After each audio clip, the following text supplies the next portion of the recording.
Thank you, ladies and gentlemen, for being with us here today. This is going to take a few minutes because it was a very large operation, but I want to start by introducing you to some of our colleagues that joined us this time with this operation. We could not do this without our counselors, so I want to start with them. One More Child, Jody Domingue, Heartland for Children, Caden Parchment, and Salea Freedom, Sarah Batchelder. In addition to that, this operation was on the west side of the county in the city of Lakeland, and we were assisted by several police departments. A special thanks goes to the Lakeland Police Department. We have Assistant Chief Pacheco here with us today. They donated a lot of resources for us this time, and it's really appreciative. And the support by all of these police departments was over the top. Haines City Police Department's represented today by Detective Dominez. Davenport Chief Steve Parker's with us.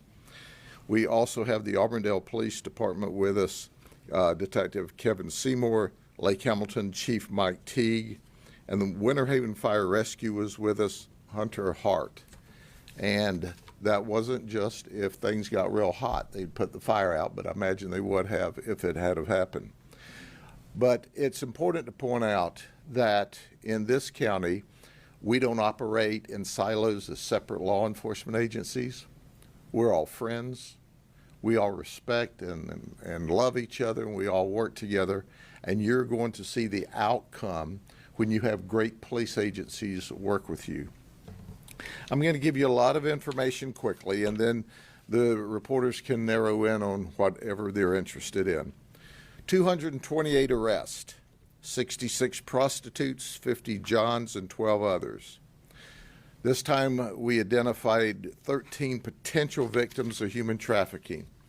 But I want to make this statement today. In 1 year, we have identified 58 potential victims of human trafficking in 1 year with these operations. What's significant about that? That is the most ever we've been able to identify. And why were we able to identify this many potential victims of human trafficking? Because of these ladies that's standing with us. We do something that most police agencies run from if they do these kinds of operations at all. We embed our counselors with us from the absolute very beginning of the operation, even before.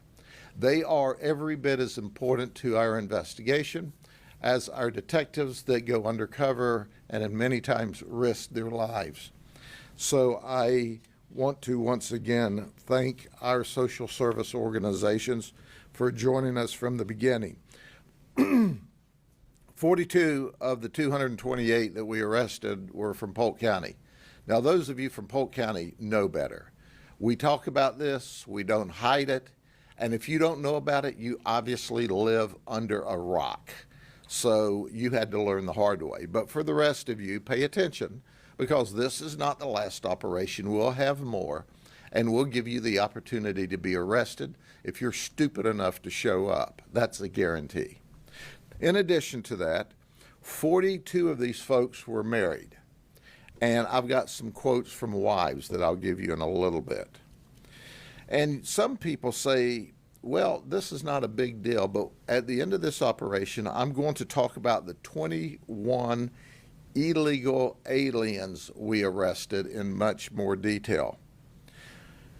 Criminal charges. Oh, it's a low-level misdemeanor, and these aren't violent people. These people had a previous history of 2,038 arrests. Did you hear what I said? These people are criminals in their own right, most of them, not all of them. 879 previous felonies, 1,159 previous misdemeanors. We dealt with 17 firearms this time by 15 different suspects. 44 people brought narcotics. 12 people came and had outstanding warrants. We appreciate that.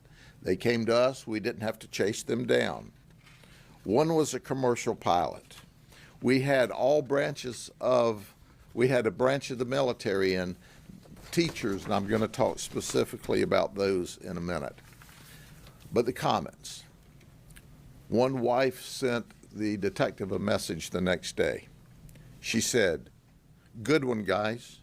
Thank you for helping me in my marriage. Keep doing what you're doing." One John said he worked overtime today and he just needed to blow off some steam. Well, we gave him a chance to also cool his heels in the county jail. Another one said, "Well, I came here because, I'm going to be incapacitated for 10 days. I got to turn myself in Monday at the county jail for 10 days. The judge sentenced me to previously." Wait, you don't have to turn yourself in. We're going to give you a ride and some additional criminal charges to go through it. One John who was married said, "Well, sometimes you just need to see something different."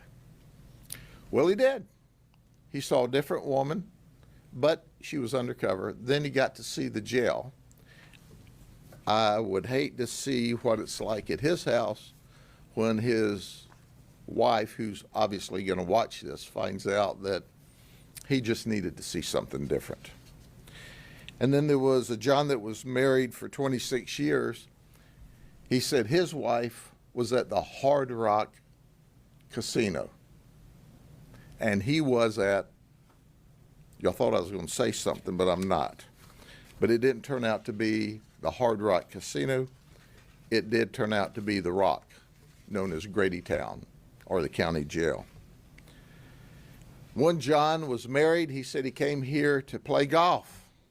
Well, I got to tell you, I've heard it called a lot of stuff, but never playing golf. And there was no hole in one. One John said he left his wife and 5 children at home. One prostitute said she'd only been here 2 days. She was here from New York to make money. And instead she came to New York on vacation, and she's going to leave here on probation. But let's talk about specific people real quickly as I go through this. First we'll start with our athletes. This is Edwin Madrino. He's 54. He's from New York City, New York. He's self-employed, according to him, as a volleyball tutor. He used to be a coach at Monroe Junior College in New York. We don't know if he's still a coach or not. He said he tutors children as young as middle school. He came for sex with a lady. He wanted to pay $150. Oh, by the way, in January of this year, he was arrested in Hillsborough County for what? The same thing. He's married, but his wife's proud of him. 2 arrests in 2 counties in Central Florida. I don't know if this gets to New York City or not, but we'll put it on social media and she'll have all options. Benjamin Johnson, he's from Plant City. He's a golf pro. He's also an athlete at Eaglebrook in Lakeland. That's right. He's PGA specialized teacher and coach. And he came for sex with a female, $150. He has a criminal history of cannabis and dealing in stolen property. So he can teach you to play golf, or he can teach you how to deal in stolen property or how to get caught at dealing in stolen property. Then there's Wilman Santa Cruz, not to be confused with Santa Claus. He's 50. He says he's a triathlon coach, a certified triathlon coach, and he's a triathlon athlete. You know what's strange about this? The dude showed up with meth. I mean, does that help you perform better when you're a triathlon athlete? Or do triathlon athletes, who you would think would be the kind of people who took care of their body, was using meth and seeking out the interest of a lady of the evening? Then there's Sergio Collins. He currently is a progressive insurance claim adjuster, but he's married. I bet his wife's not happy. And he says on his LinkedIn page that he's a middle school football coach at Lakeland Christian School. They said, no way, he is not a coach at Lakeland Christian Schools. So when you're doing your press, don't look him up online and take Sergio at his word. The school says absolutely not. He thought he was going to come have sex. But then, of course, if you're going to have coaches and teachers, you might as well have a straight-up teacher. This is Gene Ahume. He's 26 from Auburndale. He's a teacher at New Beginnings High School where he teaches math and science. He came to have sex. He called it a quick visit for $60.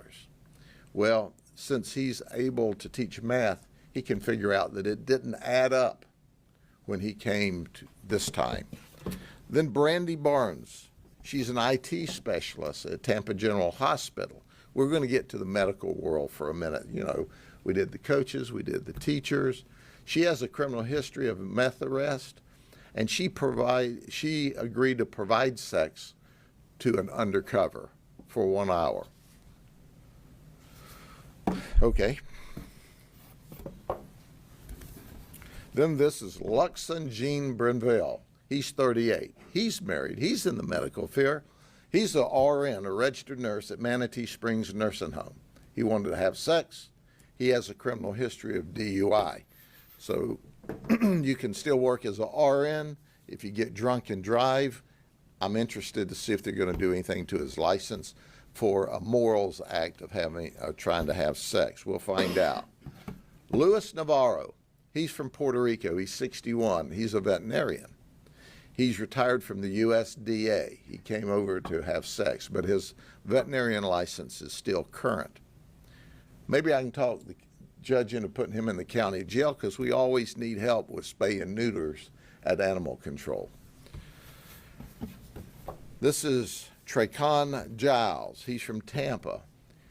We're going to the military now. He's a staff sergeant in the Air Force. He came for sex. And he said, well, he's done this before about 6 months ago. He doesn't learn very fast. I can't believe the Air Force would have a slow learner, but I guess they do. And then there's Jaden Hall. He's 19. He's scheduled to begin his Air Force training in May. And oh my goodness, he had a meltdown. This can't happen to me. This can't happen to me. I'm going into the Air Force. Well, maybe you are, maybe you aren't. Who knows? And then there's Brandon Bush. He's active Air Force as well. Air Force was the only branch of the service we caught this, or Air Force wannabes. He's scheduled at MacDill. He's an Airman First Class. He's not only in the military, but he's a military police officer. So since we talked about military and he's a military police officer, let's get to our law enforcement officer. Y'all Kusi, he's 23. He used to be a detention deputy for me. We fired him when he was arrested in Orange County on February the 9th. No, I take that back. He resigned before we got around to firing him.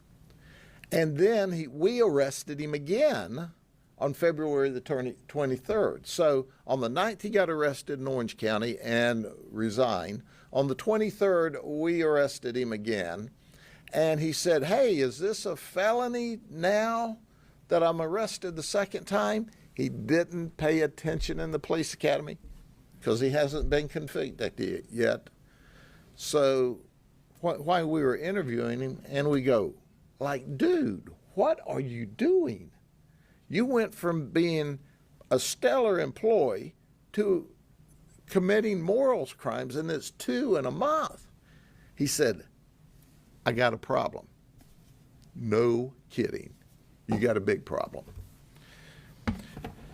Then there's Alex Everett. He's 34. He says he's on disability. He doesn't work, so that we're paying him to do things like have sex. He called it a quick visit. In his car, we found cocaine, fentanyl, cannabis, a gun. He picked up an armed trafficking and cocaine and fentanyl charge in addition to his misdemeanor soliciting charge. Oh, he's got a criminal history of robbery, fleeing, armed trafficking, and he spent 8.5 years in prison for some of those violent things. He says he's on disability. He's not disabled, folks. He's able to commit crime. And if you're able to commit crime, you ought to be able to go to work. He just doesn't like to work, obviously. And then there's Joseph DeBello. He's 46. He's from Wildwood. He's married. He's a plumber. He also said, let me see if I can find it here. He also said that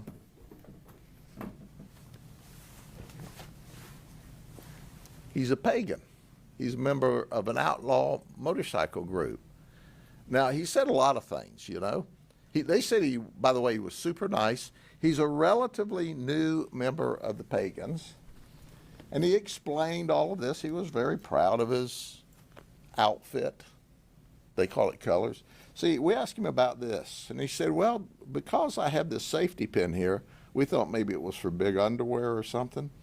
He said, when you have it like this, you're sending a message to all the other different motorcycle gangs that you're just passing through and you're peaceful and you don't want any problem. So he had his diaper pin, so he didn't want any problems, but he got problems. But he told our undercover, see, there's rules about this jacket. The rule is that, well, no one is supposed to touch this jacket, okay, but the member, you see, no one. Just one. And you must turn the jacket inside out to hang it up. We chose not to do that too, why we're not touching it. He said that his wife was going to really be mad. And he used other words. Well, we called her. And guess what? He was right. She was really mad. And I bet the Pagans were really mad because, see, he's not been a member but just a few months. And here now he's disparaged them. And the cops have one of their jackets. And they've been handling it. And, you know, we didn't hang it up backwards or any of the other rules that they have. But, hey, Joseph, I don't know how well you do plumbing business, but you don't do very well at following the rules with your outlaw motorcycle gang.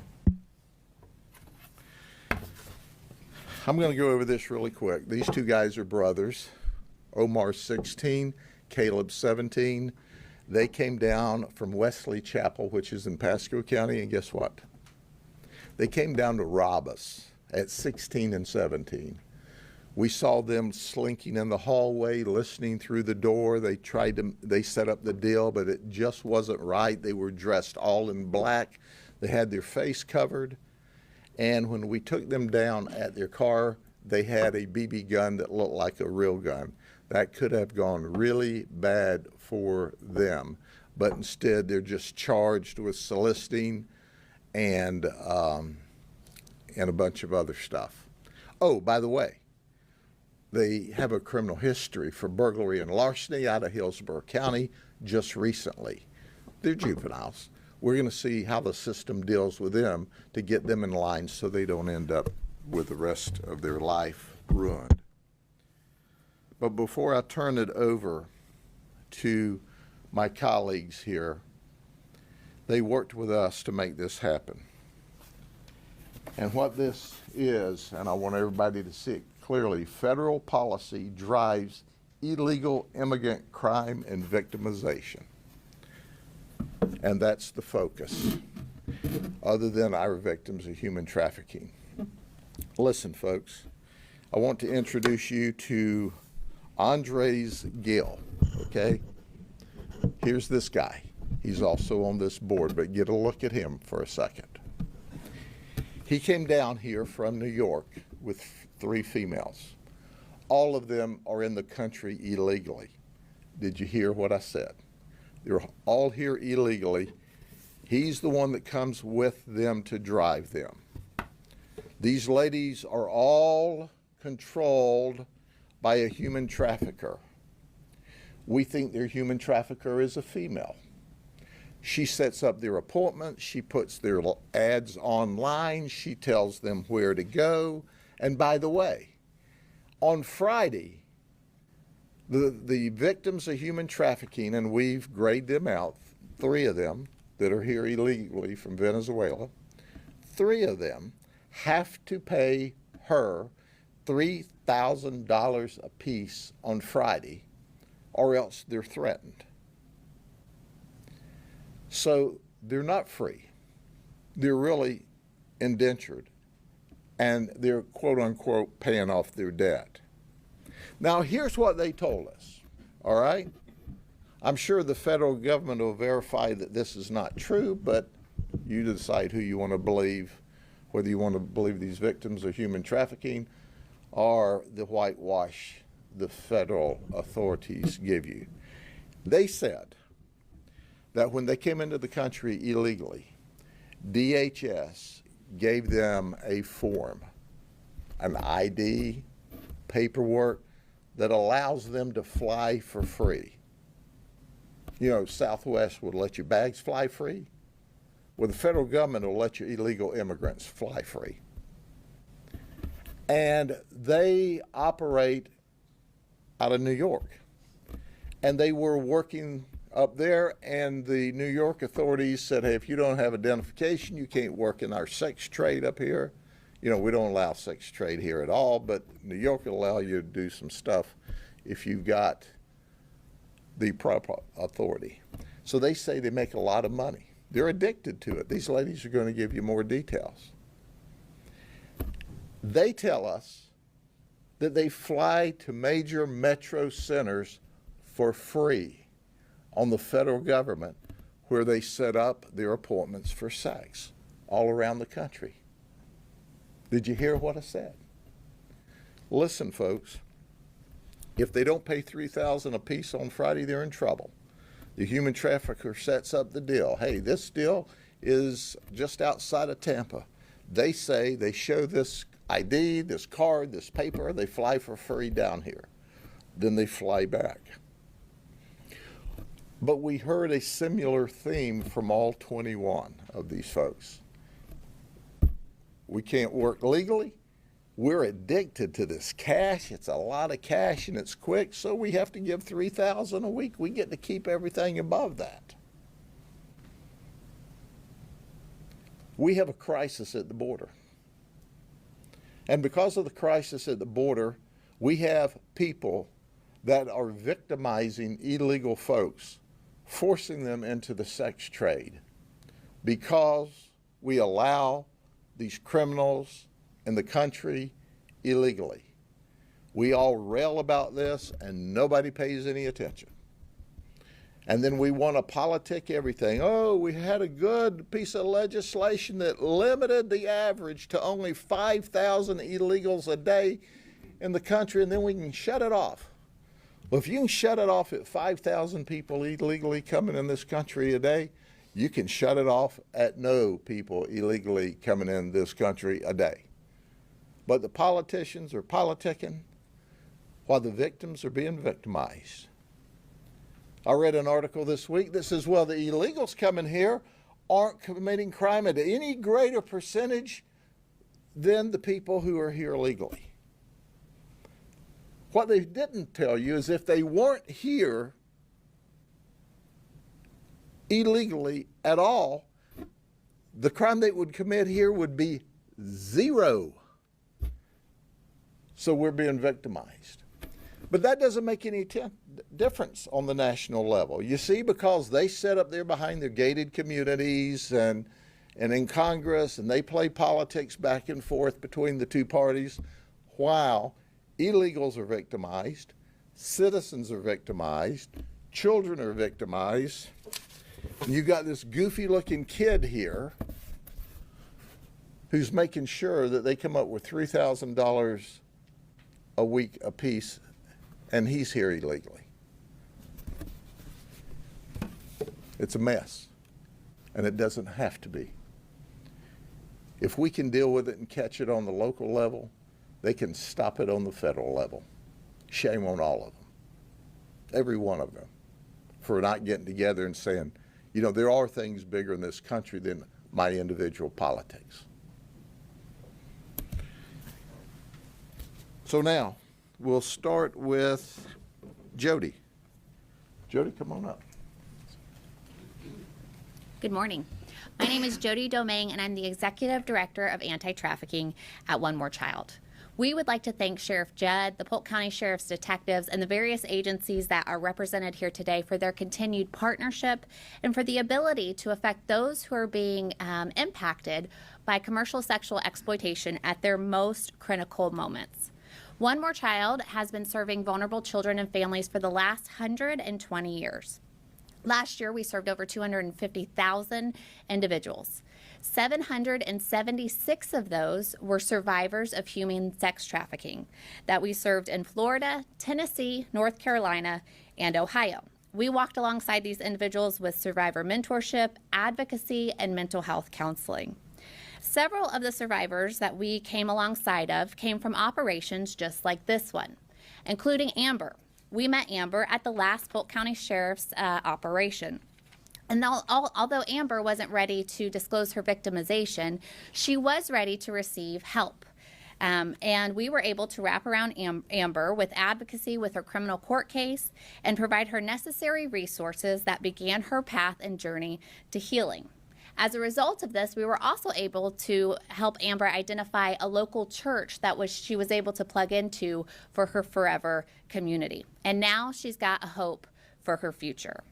During this operation, we provided follow-up services to 62 individuals who came to be purchased for sex.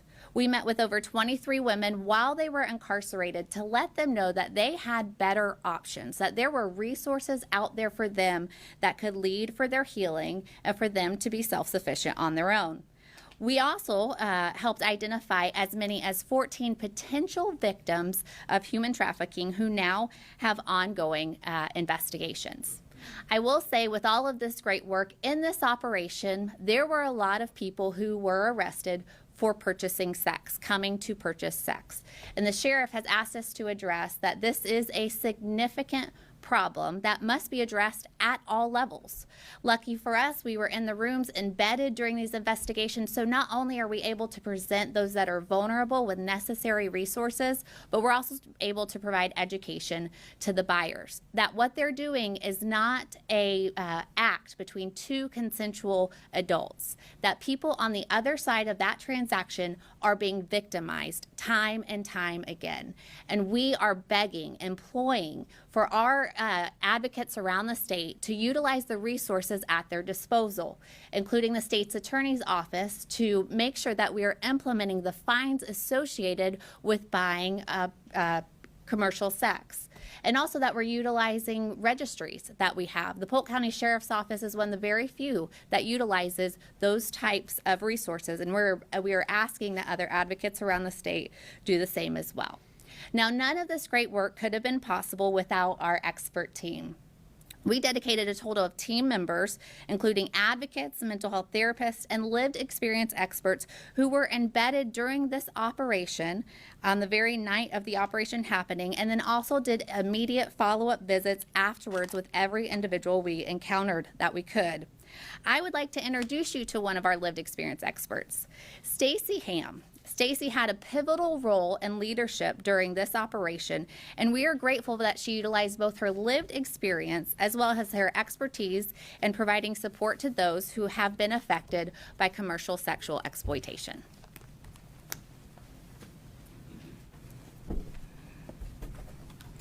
Good morning. My name is Stacy Ham, and I am here today as a survivor leader and mentor with One More Child's anti-trafficking mobile team. I'm honored to stand here today with the Polk County Sheriff's Office and so many amazing organizations who are continuously fighting for our survivors to be seen and heard. I can tell you that human trafficking is very rarely what we often see in movies, social media, and online. It often depicts children being kidnapped, held in cages, taken against their will, teens being stalked at stores or when they leave schools. While this may happen, this is not the case in the majority of our trafficking victims here in the U.S., and this can sometimes lead to our victims being misidentified. As a survivor of human trafficking, I grew up with my exploiters and my traffickers. I was born into a multi-generational cycle of familial trafficking where I began being exploited and sold for sex by the age of 2. What I've learned throughout my trafficking experience and from my brother and sister survivors is that so many of us have personally known our traffickers. Many of us develop relationships with our traffickers, and many of us have felt a sense of belonging with our traffickers. I can tell you, many traffickers are men, women, boyfriends, girlfriends, family members, pimps, and people that we are meeting online, all who are using grooming tactics to prey on our vulnerabilities. Any race, age, and gender can become susceptible to being targeted for human trafficking. It typically takes an average of 8 to 10 points of contact for someone to feel comfortable to come forward and speak on behalf of being a survivor or a victim of human trafficking. And I can tell you this is true. Throughout my life, I've had so many amazing people pouring into me, encouraging me to speak on my experiences and to seek healing for my recovery of human trafficking. I've had amazing mentors who have taught me great life skills and therapists that have helped me process the trauma that I endured. I stand here today as a survivor of human trafficking to share there is light and that there is hope at the end of the tunnel. To any survivor that is out there listening right now, I want you to know that all of us, we see you and we hear you, and we have teams of experts here ready to meet and serve you 24/7. We are ready to come alongside you towards your hope, your healing, and your restoration. Thank you.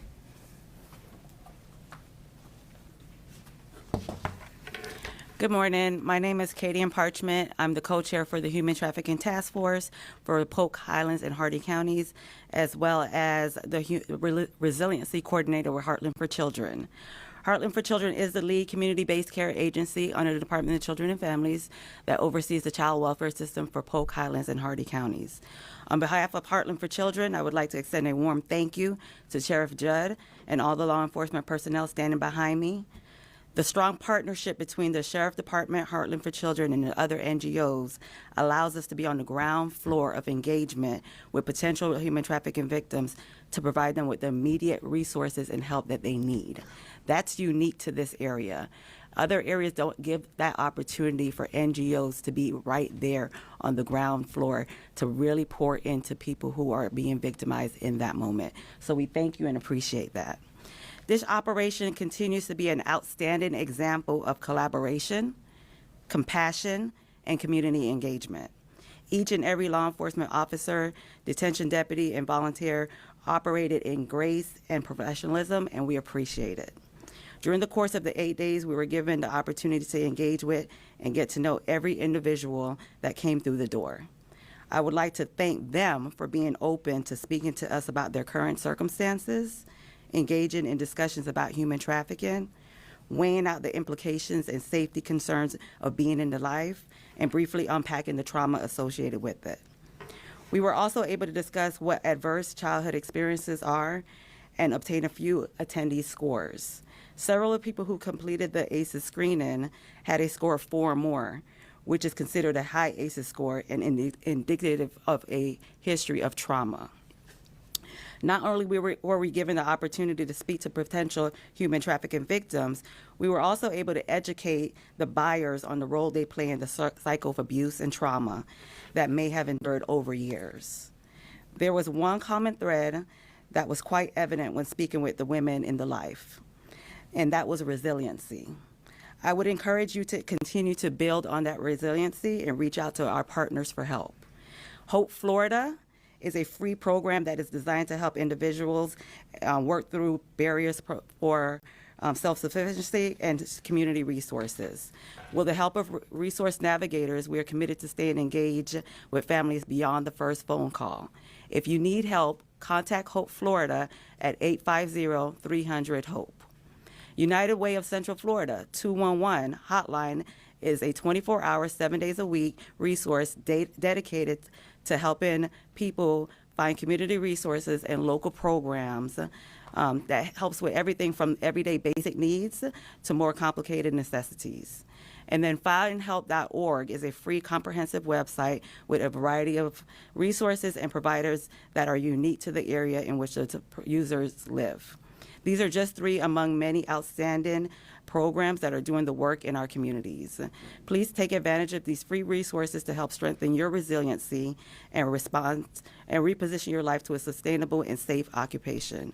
In closing, please remember, and I'm speaking to anybody who may be in the life or may be being trafficked, that you are more than your current circumstances. You are loved, you are wanted, and you have an amazing testimony ahead of you, but seek the help because we are here to help. Thank you.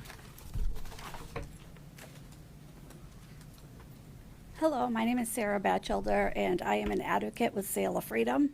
Like many of these ladies said, when we meet individuals who are being trafficked during these operations or through other means, they don't often raise their hand and say, I'm a victim of human trafficking. It takes many different encounters for them to feel comfortable enough to share that, or even to understand that that's actually what's happening to them. So if you are out there and you feel that you may be being victimized, please reach out. Sail of Freedom offers safe homes. We offer therapy. We assist people in attending court hearings where they're able to testify against their traffickers. And we can be reached at 1-888-FREE-ME. Morning, Assistant Chief Pacheco with the Lakeland Police Department. Just want to thank Sheriff Judd and all of his team and my team that participated in this operation. What's disturbing to me is that this was just one operation, and look at how many people we arrested and how many victims of human trafficking that we identified. What happens on the other 364 days a year that we're all driving around our city and our county, and what's happening right underneath our noses. So there are tons and tons of victims out there who we have yet to identify, and it's only through these operations that we're able to at least identify some who we're able to help. So from our agency, from the Lakeland Police Department, we're proud to partner with all these other agencies to be a part of these operations, and we'll continue to do so as long as there's a need to do so. Thank you. Good morning, Steve Parker, Chief of Police for the City of Davenport, and the Davenport Police Department, and I've said it before and I'll continue to say it, we stand alongside with Sheriff Judd and the rest of these other law enforcement agencies in these kind of operations. I mean, you can look at the numbers and tell it's a needed task. It's something that needs to be done. And, in Polk County, we are blessed to have law enforcement agencies that work well with each other. We have that great partnership. But I think what's important in these operations to note is the collaboration and the partnership we have with these organizations behind us. It's without them that we don't see the after effects. We don't see the hard work that goes into helping these victims get out of these kind of scenarios. And I think for me, I think that's the key to these operations, identifying them and getting that help that they need afterwards. And that's where these ladies come in at. And again, I just want to say thank you to Sheriff Judd and to our partners here for all the work that we did this past week. Thank you.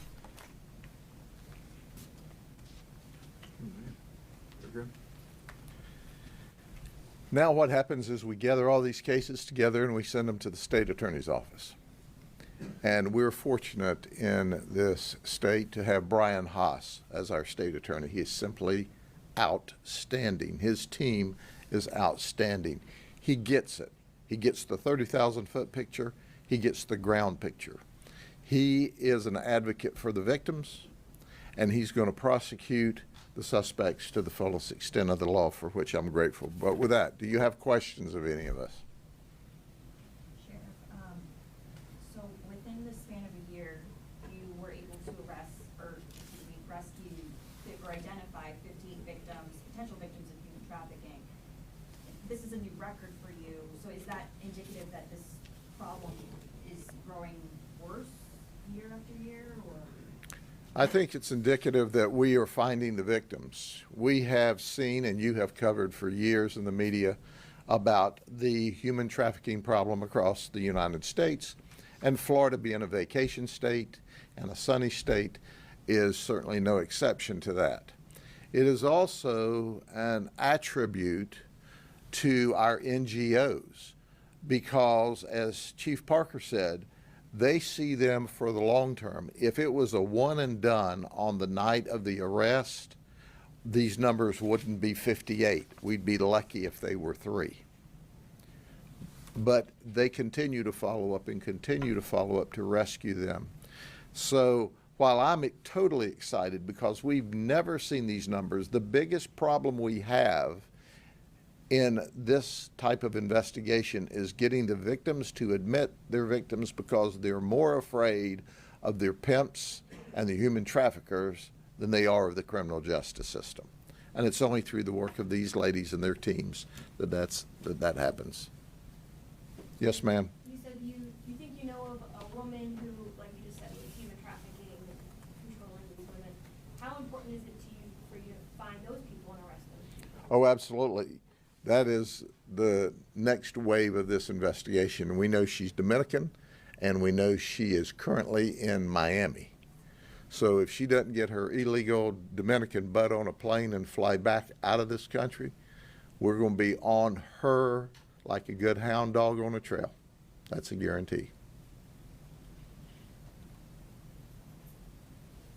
Anything else? Thank you.